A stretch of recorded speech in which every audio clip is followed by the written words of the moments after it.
గారి దగ్గరికి వెళ్ళారు, నారా లోకేష్ గారి దగ్గరికి వెళ్ళారు, ఈవెన్ మన సీఎం గారు చంద్రబాబు నాయుడు గారి దగ్గరికి వెళ్ళారు, పవన్ కళ్యాణ్ గారి దగ్గరికి వెళ్ళారు, అందరి దగ్గరికి వెళ్ళారు.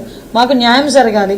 ఈరోజు ఒక డ్రైవర్ని చంపేసి డోర్ డెలివరీ చేసేసి ఈరోజు వచ్చి శాసన మండలిలో కూర్చుంటా ఉంటే నిజంగా కడుపు కోత భరించవలసిన తల్లిదండ్రులకి ఎంతైనా బాధ ఉంటుంది.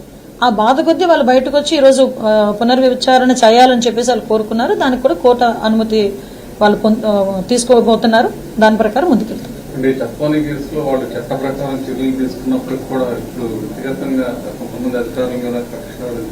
ఇందులో కక్ష సాధింపు అని మాట్లాడుతున్నారండి, నాకు అర్థం కావట్లే.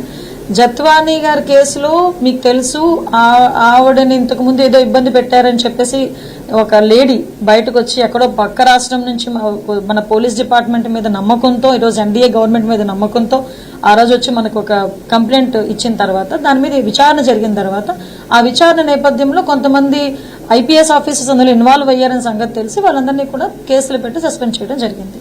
అందులో భాగంగానే విద్యాసాగర్ అనేవాడు కూడా అరెస్ట్ చేసి ఆ రోజు పెట్టుకోవడం జరిగింది. ఓవరాల్ గా 7A1 నుంచి A7 వరకు ఉన్నారు. చాలా మంది వాళ్ళు తప్పు చేయలేదని ఫీలింగ్ ఉంటే ఎందుకు యాంటిసిపేటరీ బెయిల్ తెచ్చుకుంటారు? అందులో చాలా మంది యాంటిసిపేటరీ బెయిల్ కూడా తెచ్చుకుని ఉన్నారు.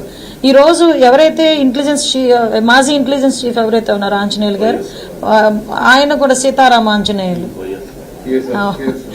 ఏఎస్ఆర్ ఆంజనేయులు, వైఎస్ఆర్ ఆంజనేయులు, ఏదో ఒక ఆంజనేయులు, ఆయన కూడా ఈరోజు ఆ విషయంలోనే ఈరోజు అతన్ని కూడా అరెస్ట్ చేయడం జరిగింది. సో మేమంతా పారదర్శకంగా వెళ్తున్నాం. మాకు ఎవిడెన్స్ లేకుండా డిపార్ట్మెంట్ వాళ్ళు ఏ చర్యలకి ముందుకు వెళ్లరు. విత్ ఆల్ ఎవిడెన్స్ గ్యాదర్ చేసుకున్న తర్వాతనే మేము కూడా ఏదైనా ఒక చర్యలు తీసుకుంటున్నారు. విషయం ఏంటంటే విచారణకు మాత్రం అందరూ కూడా సహకరించాల్సిందిగా కోరుకుంటున్నారు. గత 5 సంవత్సరాల్లో జరిగిన ఏదైతే ఆనాటి ప్రభుత్వ హయాంలో జరిగిన విషయాలపై యాక్షన్ త్వరగా జరగట్లేదనేది ఒక వర్గం వాదన.